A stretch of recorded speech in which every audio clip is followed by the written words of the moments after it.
और ये हमें मॉरल ग्राउंड सिखा रहे हैं। बिरला साहब को मॉरल ग्राउंड मत सिखाइए। जब आपकी बारी थी, आपकी पार्टी से चुने हुए संसद सदस्य स्पीकर बने थे और आप पार्टी में थे, तब सब बैठे थे, बिरला साहब नहीं बैठे। मान्यवर, उनको मत देने का अधिकार नहीं, तो वो तो बैठे ही नहीं है, तो मत कहां से देंगे? चर्चा में भाग लेने का अधिकार है, मगर वो बैठेंगे ही नहीं, तो चर्चा में कहां? अब इससे उच्च मॉरल ग्राउंड कोई हो नहीं सकता। मान्यवर, इसकी प्रशंसा करने की जगह इसकी निंदा करें। मान्यवर, 94C के तहत अध्यक्ष को केवल असाधारण और गंभीर परिस्थितियों में हटाया जा सकता है, और वहां पर रूटीन प्रोसीजर नहीं रखी। 3 प्रकार की मेजोरिटी होती है: सिंपल मेजोरिटी, इफेक्टिव मेजोरिटी और स्पेशल मेजोरिटी, जो 2/3 का है। सभी पद के लिए हमारे संविधान ने अलग अलग प्रावधान किए हैं। प्रधानमंत्री जी को हटाना है तो सादा बहुमत चाहिए, मगर स्पीकर को हटाना है तो इफेक्टिव मेजोरिटी चाहिए। ये एक प्रकार से ये स्पीकर संविधान में लिखा है। भाई पढ़ लीजिए। मान्यवर, ये एक प्रकार से संरक्षण दिया गया। जैसे न्यायपालिका के, आप बैठ जाइए दादा, बैठ जाइए। मान्यवर, ये पद की गरिमा और निष्पक्षता बनाए रखने के लिए एक कार्यकाल तक की इनको एक प्रकार से सुरक्षा देने का काम हुआ है। मान्यवर, मैं अविश्वास प्रस्ताव के जो रखा गया है उस पर भी बात करना चाहता हूं। अनुच्छेद 94C के तहत और लोकसभा के चलने के नियम 200 के अनुसार संकल्प का नोटिस माननीय सदस्य श्री वेणुगोपाल जी और 119 सदस्यों ने दिया। अब शायद वो आधे अधूरे मन से ही लाए होंगे प्रस्ताव। पूरे देश को, दुनिया को मालूम है कि यीशु का 2026वां वर्ष चल रहा है। उन्होंने अंदर तिथि में 2025 लिखी है। उन्होंने ऐसा सोचा कि इससे स्पीकर साहब रिजेक्ट कर सकते हैं। उन्होंने संकल्प ही संलग्न नहीं किया। जो संकल्प होता है वो संलग्न करता है, मगर भूल गए, वो कॉपी संलग्न नहीं की। उनको लगा कि स्पीकर साहब इसके कारण रिजेक्ट कर देंगे, और जब ये इनके ध्यान पर ला दिया गया तो उन्होंने नोटिस वापस ले लिया और दूसरा नोटिस आ गया। अब दूसरे नोटिस की बात करता हूं। दूसरे नोटिस में एकमात्र सी गौरव गोगोई के एक्चुअल हस्ताक्षर से बाकी सारे जेरोक्स थे। ये नियमों अनुसार रिजेक्ट होने का मामला है और फोटोकॉपी नहीं चलती है। सदन के सदस्य ने एक्चुअल हस्ताक्षर वाला नोटिस देना होता है। साहब, चलो मान लो एक्स्ट्राऑर्डिनरी सर्कमस्टेंसेस है, वो विपक्ष के सदस्य स्पीकर साहब के सामने अविश्वास की प्रस्ताव लाना चाहते हैं, मगर इतनी गंभीरता नहीं है कि नियमों के अनुसार लाए, नियमों के अनुसार लाए। मान्यवर, ये नियम पढ़ते ही नहीं है। कोई पार्टी के नियम से सदन नहीं चलेगा, इस लोकसभा के नियमों से ही ये सदन चलेगा। मान्यवर, फिर भी स्पीकर साहब की ऑफिस ने उनको मौका दिया कि भाई इतने गलतियां हैं, आप सुधार लो। फिर अब उनको शर्म आई कि अब तो सुधारना ही पड़ेगा, ये तो रिजेक्ट करेंगे ही नहीं, तो फिर सुधार कर उसको दायर कर दिया। अब मान्यवर, हाई मॉरल ग्राउंड की बात करते हैं और सदन में गंभीरता की बात करते हैं। ये दोनों चीजें इससे ही प्रकाशित होती हैं। हाई मॉरल ग्राउंड ये है कि दो बार नियम अनुसार अविश्वास का प्रस्ताव न होने के बावजूद श्रीमान बिरला जी ने हमारे अध्यक्ष जी ने उनको मौका देकर नोटिस सुधारने के लिए मौका दिया। और गंभीरता की बात है, 4 दशक के बाद जिस नियम का उपयोग करके प्रस्ताव आया, वो प्रस्ताव नियम अनुसार ही नहीं है। ये नियम को मानते ही नहीं है मान्यवर, और फिर कहते हैं कि हमें बोलने नहीं देते। मान्यवर, कुछ सदस्यों ने कहा कि माइक के कारण आया है, माइक बंद हो रहा है। अभी गिरिराज जी भी खड़े होकर बोल रहे थे पप्पू जी के खिलाफ, तो माइक बंद कर दिया। गिरिराज जी का भी बंद होता है मंत्री होने के बावजूद। ऐसा नहीं है भाई, ये सदन नियमों से चलता है, और जो नियम अनुसार नहीं करेगा, डिसिप्लिन से नहीं करेगा, उसका माइक बंद ही हो जाएगा, और उसका माइक बंद हो ही जाना चाहिए।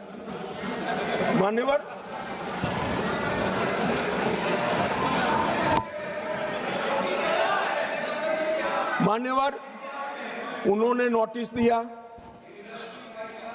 अंतराल के बाद सदन फिर से शुरू हुआ। 9 तारीख को 14 दिन समाप्त हो गए। अब वो प्रस्ताव किसका था? तो विपक्ष का था। हम तो तैयारी कर आए थे, स्पीकर साहब चेयर पर भी नहीं बैठे। उनके खुद के प्रस्ताव के प्रति भी वो गंभीर नहीं है। जिस दिन उनका लाया हुआ प्रस्ताव, जो 4 दशक के बाद रूल्स का उपयोग करके लाए थे, वो प्रस्ताव की चर्चा करने की जगह उन्होंने सदन को बिखेर देने का काम किया। इससे ज्यादा शर्मनाक घटना कोई नहीं हो सकती। आपके खुद के प्रस्ताव पर आप चर्चा नहीं करना चाहते हो, और फिर कहोगे हमें बोलने नहीं देते। बिजनेस एडवाइजरी कमेटी ने सबकी सहमति से 9 तारीख मुकर्रर की थी मान्यवर, वो भी बैठे थे। हम सबको मालूम है, बोलने के विषय बिजनेस एडवाइजरी कमेटी तय करती है, सदन का बिजनेस एडवाइजरी कमेटी करती। आपकी सहमति से 9 तारीख को आया, और ये इससे सहमत नहीं, सदन को डिस्पर्स कर लिए मान्यवर। और मैंने तो साहब, ये कितनी गंभीरता है मैं बताता हूं। इन्होंने पूरे भाषण मैंने ध्यानपूर्वक पढ़े भी है, सुने भी है मान्यवर। 80% से ज्यादा भाषण स्पीकर के कंडक्ट पर नहीं है, सरकार का विरोध करने के लिए। अरे भले आदमी, सरकार का विरोध करने के लिए ढेर सारी धाराएं हैं, ढेर सारे नियम हैं। आप सरकार का विरोध करने के लिए आज लोकतंत्र के गरिमा का प्रतीक लोकसभा स्पीकर पर आप सवालिया निशान दें। मान्यवर, कल भी कहा कि कैसे हुआ। मान्यवर, तीनों बार लोकसभा के स्पीकर के खिलाफ जब अविश्वास प्रस्ताव आया, डेप्यूटी स्पीकर ने इसको संचालित किया। अब ये कल अभी कहेंगे, कल भी कह रहे थे आपने डेप्यूटी स्पीकर अपॉइंट भी नहीं किया। मान्यवर, 66 और उसके बाद आने वाले अविश्वास प्रस्ताव बलराम जाखड़ साहब के पास आया। दोनों वक्त डेप्यूटी स्पीकर थे, पद खाली नहीं था, डेप्यूटी स्पीकर रखे थे, मगर दोनों कांग्रेस पार्टी ने ही अपने रख दिए थे साहब। अब ये कहते हैं कि डेप्यूटी स्पीकर पर हमारा अधिकार है। दोनों समय डेप्यूटी स्पीकर कांग्रेस पार्टी ने अपने खुद के रखे थे। आपको स्थान खाली है, इसका मुद्दा उठाने का अधिकार ही नहीं है। आपने तो विपक्ष का स्थान अपने सदस्य से भर दिया था। ये क्या उठाते हैं मुद्दे साहब, और ये कांग्रेस पार्टी का कैरेक्टर है। मैं आज इसमें जाना नहीं चाहता, अगर विरोध करेंगे तो जाऊंगा भी मान्यवर। फिर उन्होंने कहा, भाई एसवी के राव आपकी पार्टी के सदस्य थे, और दोनों बार एसवी के राव उपाध्यक्ष थे।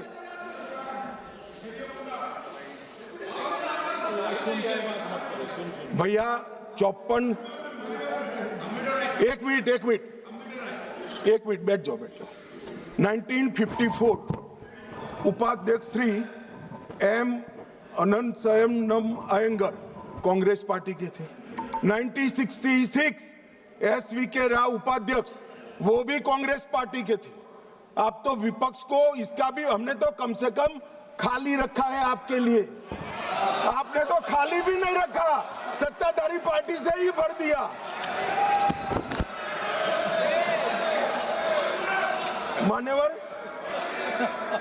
मान्यवर हमें परंपराएं सिखाते हैं। मान्यवर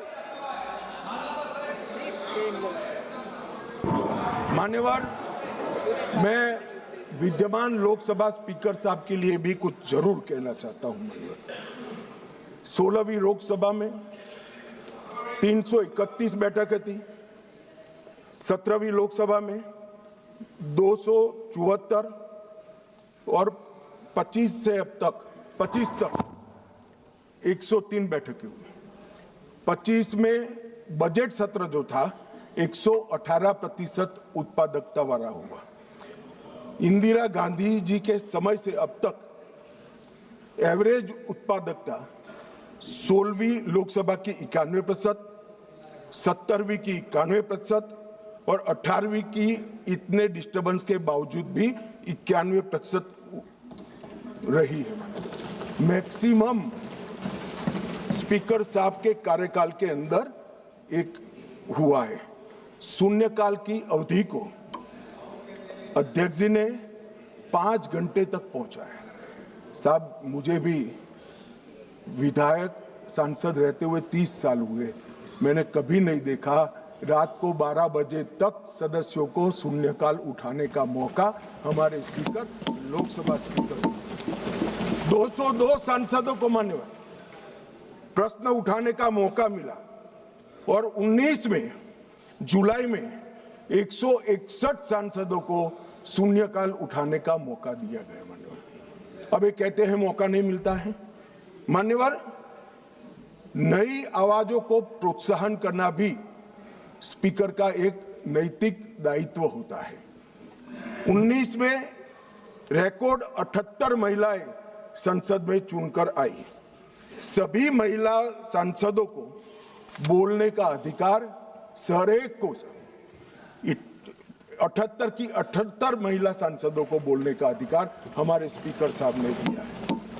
बिरला जी के आग्रह से सदन के अंदर क्षेत्रीय भाषाओं का उपयोग भी बढ़ा और लगभग 14 भाषाओं में भाषण यहां पर करा गया। मान्यवर, ये बहुत बड़ी बात, सदस्य अपनी भाषा में बात कर सकता है और पहली बार अनुवाद की पैनल पूरी हुई है मान्यवर, और ये बहुत बड़ी बात है। डिजिटल संसद 2.0 लगभग 8000 घंटे का ऑडियो विजुअल रिकॉर्डिंग डिजिटल कर दिया गया है। आज युवाओं को संसद की भाषण और चर्चाएं सुननी है तो वो डिजिटली मान्यवर उपलब्ध है। राष्ट्रीय ई विधान एप्लीकेशन पूरी लोकसभा को पेपरलेस करने की दिशा में हम आगे बढ़ चुके हैं। और मान्यवर, राष्ट्रमंडल अध्यक्षों के पीठासीन अधिकारियों का 28वां जो सम्मेलन हुआ, इसमें बिरला साहब के भाषण को उपस्थित सभी संसद के स्पीकर्स ने इसकी बुरी प्रशंसा कर संसद की बढ़ा है। बिरला साहब ने ही बिल पर प्री सेशन ब्रीफिंग करने का अवसर सांसदों को दिया और सबसे बड़ी बात, अंग्रेजों के समय में बनी हुई संसद से हम भारत की आजादी के बाद बनी हुई संसद में भी बिरला साहब के लिए मान्यवर, ये मैं इसलिए बता रहा हूं कि इसमें से कोई चीज उनकी मंशा से नहीं की है, सबको सर्वसहमति से किया है। मान्यवर, पूरे देश भर में भारतीय जनता पार्टी की छवि खंडित करने के लिए एक प्रचार चल रहा है, उन्हें बोलने नहीं दिया जाता। मगर मैं जो लोग ये प्रयास करें उनको कहना चाहता हूं इससे भारतीय जनता पार्टी की छवि खंडित नहीं होती, क्योंकि कौन बोलेगा, कितना बोलेगा, कब बोलेगा और क्या बोलेगा, वो निर्णय सत्ताधारी पार्टी नहीं कर सकती। मान्यवर आप करते हो, ये स्पीकर करते हो। जब आप सुन लो ना, सुन लो, पहले सुन लो। मान्यवर, मैं स्पष्ट करना चाहता हूं कि हमने कभी विपक्ष की आवाज दबाने का काम नहीं किया, और ये लोग जो अभी मेरी आवाज दबाने का प्रयास कर रहे हैं, उनको मैं कहना चाहता हूं, विपक्ष की आवाज दबाने का काम तो 1975 में हुआ था, जब समूचा विपक्ष जेल के अंदर बंद कर दिया गया। ये विपक्ष की आवाज दबाना कहते हैं मान्यवर। और ये नियमों के अनुसार सदन चलाने का दायित्व मान्यवर स्पीकर का होता है, और ये स्पीकर को जो दायित्व दिया है वो लोकसभा के नियमों के तहत दिया है, जो बिरला साहब के समय में नहीं बने। 349 इनकी अविश्वास की प्रस्ताव में जिस स्पीकर के अधिकार के कारण अविश्वास प्रस्ताव लाए, मैं सब स्पष्ट करना चाहता हूं। सदन में सदस्य का समग्र आचरण कैसा हो, वो तय करने का अधिकार नियम संख्या 349 में पीठ को दिया है, आसन को दिया है। बोलते वक्त भाषा, प्रासंगिकता और मर्यादा, तीनों उसका निर्णय करने का काम माननीय अध्यक्ष जी को दिया है।